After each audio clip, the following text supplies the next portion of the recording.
Hi there! Welcome to Pallet University. So for the last 2 weeks we have done videos about both the poison and the steel types. And by complete coincidence, honestly, we're doing a piece today about both types. Now this was not originally the video that I had planned to go up this week. Instead I had planned a Q&A sort of video just for you guys to get to know me a little bit better. But once I came up with this idea, I was literally just sitting on my couch and I came up with this idea and I'm like, okay, this video has to be this week to wrap up our sort of poison/steel mini-series, I guess. And that's a big part of why I personally really enjoy doing science. You know, asking questions and trying to find answers that then lead you to even more and more interesting questions. That's why I do science. So the whole idea for this video today comes from me just sitting on my couch, 2 or 3 days ago, just scrolling through Bulbapedia, and it reminded me that in several of the poison-type Pokemon that I researched for a poison-type video, they mentioned using acid, and several of them that did mentioned acid strong enough to melt metal. Now, usually, poison-type moves are completely ineffective against steel-type Pokemon, but I would like to argue in this video that steel types should actually be weak to poison-type attacks. In all the research that I did for this video, the only explanation for why steel is immune to poison came from this M&J TV video explaining all of the type relations, why things are super effective to each other, why things resist each other, etc. Basically, he says that metal containers are used to store poisons and that toxins can't go through metal. However, you could really also argue that for water, and yet steel doesn't resist water. In fact, it's kind of the opposite. Water resists steel. From my own personal experience, I'd always just kind of assumed that since steel types were machines, that they couldn't be poisoned because they weren't alive. But as we discussed in our steel type video last week, the majority of steel type Pokemon actually are real animals that just have steel on or in their bodies. Out of the 55 total steel types, excluding mega evolutions, 42 are naturally occurring, and therefore must be some kind of biologic being. Some Pokemon like the Metagross line are kind of on the fence whether they're machines or animals, but nothing overtly explicitly says that they are machines, so I count them as animals. So if they are animals, or in some cases plants, you would think that they would be able to be poisoned just like any other animal. So why aren't they?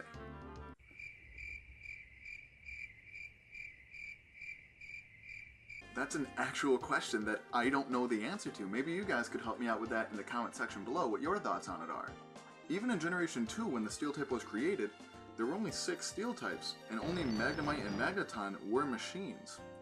Or from space, as my colleague in Pokemon Science, Birdkeeper Toby, was kind enough to point out on our last video. So I genuinely have no idea why the steel type is immune to poison, but should it be weak to it instead? In the research that I did on my quest to find the deadliest poison-type Pokemon, I noticed that several poison types don't use venom so much as they use acids. Specifically, it was Dragalge's Pokedex entry that inspired me to make this whole video, and almost all of its Pokedex entries refer to it sinking ships with metal. It is canon in the Pokemon world that acids beat metal. Poison beats metal. And while not that many Pokedex entries mention acid at all, the ones that do really often say things like it can melt through anything, it can melt through iron. So I don't really know what to make of that. The ones that I've been able to find are the Bellsprout, Gulpin, and Scrub lines, and for the most part, they're very adamant that their acids can dissolve anything. And there are many acids that can readily dissolve steel, including your own stomach acid. Granted, it would probably take a couple of months with your own personal hydrochloric acid, but what if the acid was ramped up a bit? Well, the most dangerous acid that I was able to find is called hydrofluoric acid, and it really doesn't seem to be able to melt steel all that quickly, especially not instantly like you would think, as in Dragalge's Pokedex entries mention. The closest thing to instant melting that I was able to find was called nitric acid, which can melt steel in a couple hours or so. I'm sure that there are probably other acids out there that can do it more quickly, and since it's the world of Pokemon that we're talking about, I wouldn't rule anything out. Anything is possible. Although, isn't that what the poison type is really all about? small amounts of residual damage that take time to really take effect? Hashtag side tangent. For this video, I just googled acids that can dissolve steel, and although it's not very good at it, hydrofluoric acid is the one that came up first and most often. And then I got into what this thing does to people, and my Arceus, I was not ready for what came up. I read a story on a pretty reputable chemistry forum about a person who had only spilled about a glassful onto their lap, and that person died 14 days later. And that was even after they had amputated one of their legs to try and cut off the poison from the rest of the body. And all of that was even with the person, you know, taking the precautions, like they took the chemical bath right in the lab, afterward did all the lab safety things that you're supposed to do for a spill, and that person still died. Anyway, I sort of think that Game Freak might also be, you know, coming up on this idea that acids melt metal, because they introduced the corrosion ability in Generation 7. Now, the corrosion ability, if you did not know, is only used by two Pokemon, Salazzle and Salandit.